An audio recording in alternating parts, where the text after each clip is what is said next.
என்பிபியினுடைய ஆதரவாளர்களை பொறுத்தவரை அவர்கள் மிக விரைவாக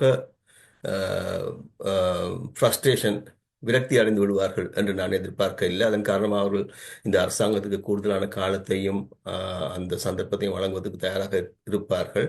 ஆனால் பொதுவாக பார்க்கின்ற போது ஒரு ஏமாற்றகரமான ஒரு காலமாக இருந்திருக்க வேண்டும் என்று நான் நினைக்கிறேன். இப்ப இந்த அரசாங்கம் கூறுகிறேன்னு சொன்னால் நாங்கள் வந்து கிரிக்கெட் பாலன் அந்த அந்த லாங்குவேஜ் அவர்கள் பேசுகின்ற போது அவர் சொல்லுகின்றார்கள், நாங்கள் வந்து டெஸ்ட் மேட்ச் ஆடத்தான் வந்திருக்கிறோம், அதனால் 5 வருஷம் இருக்கு நாங்கள் ஆறுதலாக ஆடுவோம் என்று சொல்லிட்டு ஆகவே அவர்கள் எல்லாத்தையும் மிக மெதுவாக செய்வதற்கான ஒரு திட்டத்தில் இருக்கிறார்கள் என்றுதான் தோன்றுகின்றது. இப்ப நீங்க அமெரிக்காவிலேயும் ஜனாதிபதி தேர்தல் இடம்பெற்று புதிய ஜனாதிபதி 20ஆம் தேதி வந்தார். இன்றைக்கு 25ஆம் தேதி நினைக்கிறேன்.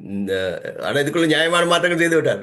நூற்றுக்கணக்கில் திட்டங்கள் மாற்றியிருக்கிறார்கள், சைன் பண்ணியிருக்கிறார்கள், புதிய திட்டங்கள் அறிவிச்சிருக்கிறார்கள். ஆகவே மனசு வச்சா செய்யலாம். இவர்களுக்கு அந்த அந்த அந்த ஒரு அடிப்படை இல்லைன்றதை நான் தேர்தலுக்கு முதலே சுட்டி காட்டினேன்.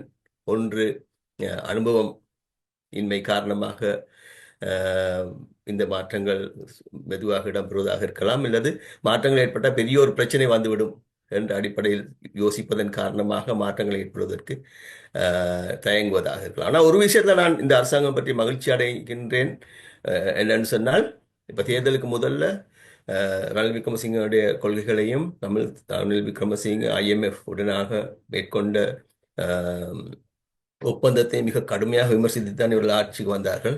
அதனை அவர்கள் பாரிய அளவுக்கு மாற்றி விடுவார்களாக இருந்தால் இந்த பொருளாதாரத்தை ஸ்திரப்படுத்துகின்ற செயல்பாடு பாதிக்கப்படும் என்கின்ற ஒரு அச்சம் எனக்கு இருந்தது. அமிதம் இடம்பெறவில்லை.